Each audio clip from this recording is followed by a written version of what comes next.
की कर्जे 50 खरब रुपए से तजावुज कर गए हैं। आईएमएफ ने कर्ज के बदले हमारा सब कुछ लिखवा लिया है कि जंग के बावजूद अफगानिस्तान की जो करेंसी है वो हमसे ज्यादा मजबूत है। भारत की करेंसी देखें कहां जा रही है, उसके बावजूद हमारे मुल्क करेंसी का ये हाल है। 20 अरब डॉलर्स इमरान खान साहब ने माशाल्लाह इस कौम के ऊपर कर्ज का बोझ डाला है। बेड़ा गर्क करके रख दिया इन्होंने हर चीज का। हर चीज जो है वो शर्मनाक हालत पे पहुंच चुकी है।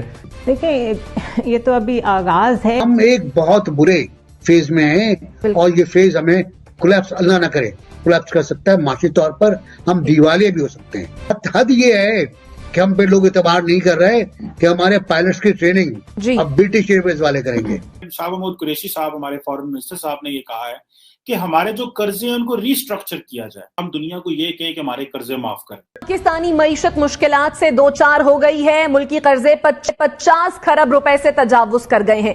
रुपए की कदर मुसलसल गिर रही है। किसान महंगी खाद खरीदने पर मजबूर हैं। स्टॉक मार्केट में सरमायाकारों के अरबों रुपए डूब रहे हैं। इस आईएमएफ की शर्त पर 150 अरब रुपए के टैक्सों का मिनी बजट तैयार हो चुका है, जिसके मुतालिक गवर्नर पंजाब चौधरी सरवर ने कहा है कि आईएमएफ ने कर्ज के बदले हमारा सब कुछ लिखवा लिया है। सवाल यह है कि ये सारे आशारिये और हालात मुल्की मईशत को किस तरफ ले जा रहे हैं। पाकिस्तान के अंदर आजकल इमरान खान साहब की सरकार को एक चीज की समझ तो आ गई है, और वो ये है कि इकोनॉमी चल नहीं रही, जीडीपी ग्रोथ रेट है कोई नहीं, और शक्ल भी नजर नहीं आ रही कि मुल्क की जो इकोनॉमी है वो बेहतर होगी। तो उसके लिए उन्होंने एक और हल ढूंढा, और वो ये ढूंढा है कि हम दुनिया को ये कहें कि हमारे कर्जे माफ करें और हमारे जो कर्जे हैं उनको रीस्ट्रक्चर करें। पाकिस्तान जो है वो हाल ही में जो ग्रुप ऑफ 77 कंट्रीज है उसका, ऑब्वियसली G20 या कोई बड़े ग्रुप्स में तो हम है नहीं है, इस तरह के बड़े ग्रुप्स में हैं, छोटे ग्रुप्स में तो हमें कोई लेता नहीं है, लेकिन जो ग्रुप ऑफ 77 कंट्रीज है उसमें उन्होंने कहा है, शाह महमूद कुरैशी साहब, हमारे फॉरेन मिनिस्टर साहब ने ये कहा है कि हमारे जो कर्जे हैं उनको रीस्ट्रक्चर किया जाए और ज्यादा पैसे एलोकेट किए जाएं दुनिया की जो इकोनॉमी है उसको बूस्ट देने के लिए। तो पाकिस्तान ये कह रहा है कि ये डेट्स को जो है रीस्ट्रक्चर किया जाए। अब पाकिस्तान को ये चीज समझनी चाहिए कि दुनिया हमारे कर्जे माफ नहीं करेगी। आईएमएफ से तो हम हर रोज नया कर्जा ले रहे हैं, तो दुनिया हमारे कर्जे कैसे माफ करेगी। अभी भी मेरा ख्याल है जो पाकिस्तान की जो जीडीपी है वो तो तकरीबन 270-75 अरब डॉलर पे है, और इसके अरब डॉलर पे है। और दूसरा ये है कि जो हमारे कर्जे हैं वो तो इंतहा को पहुंच गए। इमरान खान साहब ने आके कर्जे ही बड़े लिए हैं। अमीर अब्बास, हम देख रहे हैं कि जंग के बावजूद अफगानिस्तान की जो करेंसी है वो हमसे ज्यादा मजबूत है। भारत की करेंसी देखें कहां जा रही है, उसके बावजूद हमारे मुल्क में जहां ये कहा जाता है कि मईशत अच्छी है, मुआशी आशारिये जो है वो ऊपर की जानिब जा रहे हैं, करेंसी का ये हाल है, क्यों?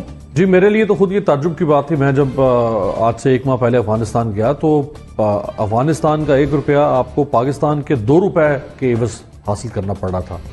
एक जंगजदा मुल्क, 20 साल कोई मईशत नहीं, कोई एक्सपोर्ट नहीं, कोई इंडस्ट्री नहीं, कोई पोटेंशियल नहीं, कोई आईटी नहीं, कुछ भी नहीं, इसके बावजूद उसकी करेंसी मजबूत है। आप देखें जो ट्रेड डेफिसिट है आपका, तजारती खसारा, वो 5 अरब डॉलर तक पहुंच चुका है। डॉलर जो है वो 176 से 178 के दरमियान फ्लोट कर रहा है, स्टेबल नहीं है। स्टॉक मार्केट आपकी क्रैश कर चुकी है। कर्जों की हालत यह है कि अगस्त 2021 तक 115 अरब डॉलर के कर्जे इमरान खान साहब के इस दौर में हो चुके हैं। इन 115 अरब डॉलर्स में से 20 अरब डॉलर्स इमरान खान साहब ने माशाल्लाह इस कौम के ऊपर कर्ज का बोझ डाला है। जब इनकी हुकूमत आई थी तो उस वक्त 95 बिलियन डॉलर्स के कर्जे थे, अब 115 अरब डॉलर से भी तजावुज कर चुके हैं। तो ये तो कुछ और कहा करते थे इमरान खान, ये तो कहा करते थे कि अब अबाबीलों के अंदाज में हम आएंगे, पर उड़ाते हुए नुसरत के अलम आएंगे। ये अबाबील माशाल्लाह हमें 3.25 साल के बाद नजर आ रहे हैं। बेड़ा गर्क करके रख दिया इन्होंने हर चीज का। और जहां जहां पे इनको बेनिफिट ऑफ डाउट दिया जा रहा था कि हाँ नहीं कोई बात नहीं, छोड़ दें, दरगुजर कर दें, कल ठीक हो जाएगा, नहीं कोई बात नहीं, ये परसों ठीक हो जाएगा, हर चीज जो है वो बिल्कुल जो है वो नीचे गिरती चली जा रही है। जितने आशारिये आप उठा के देख लें, आप ह्यूमन इंडेक्स उठा के देख लें, आप पॉवर्टी को उठा के देख लें, आप इन्फ्लेशन को उठा के देख लें, आप इस मुल्क के अंदर ग्रोथ सेक्टर को उठा के देख लें, हर चीज जो है वो शर्मनाक हालत पे पहुंच चुकी है। लेकिन मसला यह है कि इस हुकूमत की जो खाल है शाइस्ता, वो बहुत मोटी है, और जिनकी खाल मोटी हो जाए उन तक फिर कोई तकलीफ असर नहीं करती, उनको नहीं पता चल रहा होता। ये अवाम को इस अजियत और तकलीफ का एहसास हो रहा है, लेकिन अवाम भी सुन हुई है, अवाम भी सुन है, यानी लोगों के अंदर परेशानी है, इस्तराब है, लेकिन लोग भी उसको रिफ्लेक्ट नहीं कर पा रहे हैं, वो भी अपने गुस्से का इजहार नहीं कर पा रहे, हुकूमत को रियलाइज नहीं करवा पा रहे कि अंडर करंट में इस वक्त माशरे में क्या कुछ चल रहा है। सही। 2.25 साल का अरसा लिटरली बाकी है इस वक्त इमरान खान साहब के पास, जिसमें से आप मजीद 3 महीने निकाल दें तो प्रैक्टिकली 1.5 साल का अरसा बाकी है। उन्होंने इतना कुछ खराब कर दिया है अपनी परसेप्शन, और डेमोक्रेसी में perception is bigger than reality. उनकी परसेप्शन इतनी खराब हो चुकी हुई है, एक नाकाम तरीन हुक्मरान के तौर पे उनकी परसेप्शन बनती चली जा रही है। वो कैसे ये सब कुछ अंडू करेंगे इस 1.5 साल के अंदर, और वो 2023 में क्या चेहरा कौम के सामने लेकर जाएंगे, हमसे ज्यादा उनको इस बात की फिक्र होनी चाहिए। एनबीसी मिनी बजट आईएमएफ के कहने पर तैयार हो गया, जब फैसले करने ही आईएमएफ ने हैं तो फिर ये मुशीर और वजीर की जरूरत क्या है? हाँ, तो इतनी बड़ी फौज जो है, प्राइम मिनिस्टर तो इमरान खान कहते थे कि छोटी स्मार्ट मैं कैबिनेट रखूंगा। ये तो छोटी स्मार्ट नहीं है, ये तो एक्स्ट्रा लार्ज कैबिनेट है, बिग साइज की क्या चोड़े। असल में क्या है कि स्टॉक एक्सचेंज एक बैरोमीटर है, या कह लें सेहत का पैमाना है किसी भी इकोनॉमी का। ये तीसरा बड़ा क्रैश है इस हुकूमत के जमाने में। इस हुकूमत के दौर में तीसरा बड़ा क्रैश, पहला दूसरा क्रैश गालिबन मार्च 2020 में आया था, ये अब आया है। और आज कहते हैं दिस इज ब्लैक थर्सडे। आज जो ट्रेडर्स हैं वो कह रहे हैं ये दिस इज ब्लैक थर्सडे, कि तकरीबन 332 बिलियन रुपए मार्केट से निकल गए। फॉरेन इन्वेस्टमेंट जो आ रही थी वो भी रुक गई, बल्कि वो भी विथड्रॉ हो गई। हम एक बहुत बुरे फेज में हैं, और ये फेज हमें कोलैप्स, अल्लाह ना करे, कोलैप्स कर सकता है माशी तौर पर। हम दिवालिया भी हो सकते हैं। हम जब दिवालिया होंगे तो और हालात होंगे। हद ये है कि हम पे लोग इतबार नहीं कर रहे कि हमारे पायलट्स की ट्रेनिंग अब ब्रिटिश एयरवेज वाले करेंगे। कल हमने एग्रीमेंट साइन किया है। तो मुझे समझ में नहीं आ रहा हमारी सिम्फ क्या थी। जो वादे जो तकरीर थी वो बहुत अच्छी थी, मेरा बात सही कहा कि हमारे ज़िम्मे का आइडिया था, एक आइडियल था, लेकिन वो आहिस्ता आहिस्ता उसको दिमक लगती गई। और अब तो मुझे नहीं लगता कि सर्वाइव कर पाएगा अगले उसमें इंतखाबात पे। ठीक है, देखिए ये तो अभी आगाज है, एक नई तरह की मईशत हम देख रहे हैं। कल ही प्रोग्राम में हमने ये बात की थी कि पाकिस्तान के जो एसेट्स हैं उनकी भी बात हुई है। सऊदी अरेबिया को जो हमें पैकेज मिल रहा है 72 आवर्स में, अगर वो हमसे वापस मांगते हैं तो एलिजिडली, अभी ये कंफर्म नहीं है, ये बातें सिर्फ सुनने में आ रही हैं कि वो पाकिस्तान के जो एसेट्स हैं ओवरसीज उनको कैप्चर किया जा सकता है उसको पूरा करने के लिए, उस कर्ज को पूरा करने के लिए।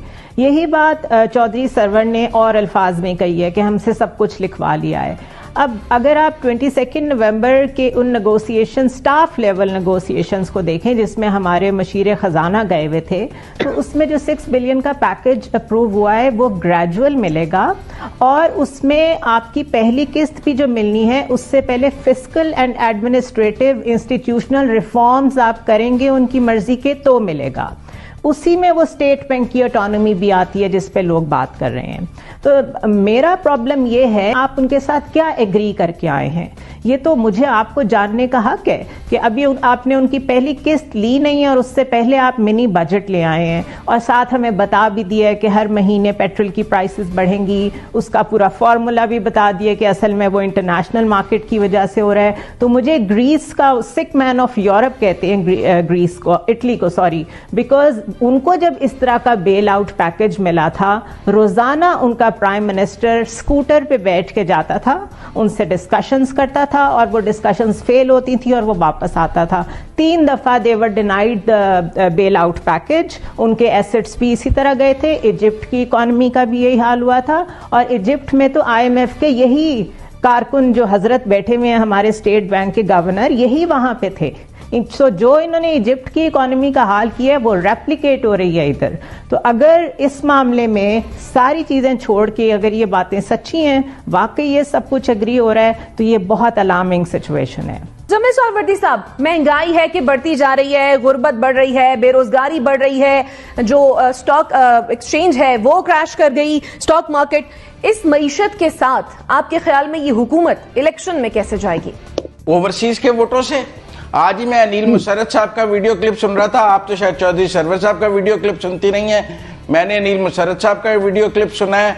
उन्होंने कहा है कि मईशत बहुत दुरुस्त समत में जा रही है, पाकिस्तान तरक्की कर रहा है, माशी इस्तेकाम आ रहा है, तमाम माशी इशारे मुस्बत हैं। तो ओवरसीज के वोटों से जीतना है, ये 22 करोड़ अवाम जाएं जहन्नम में, इनका किसको परवाह है? वो वोट आएंगे अबाबीलों की तरह आएंगे और इस हुकूमत को दोबारा जितवा के हमारे ऊपर दोबारा बरसर इक़्तिदार लेके आएंगे। कोई पाकिस्तान के रहने वालों के सिर पे अगर इलेक्शन जीतने की कोई स्ट्रेटेजी होती तो यकीनन इनके बारे में सोचा जाता, क्योंकि आप तभी लोगों के बारे में सोचते हैं जब आपने लोगों से वोट लेने हो।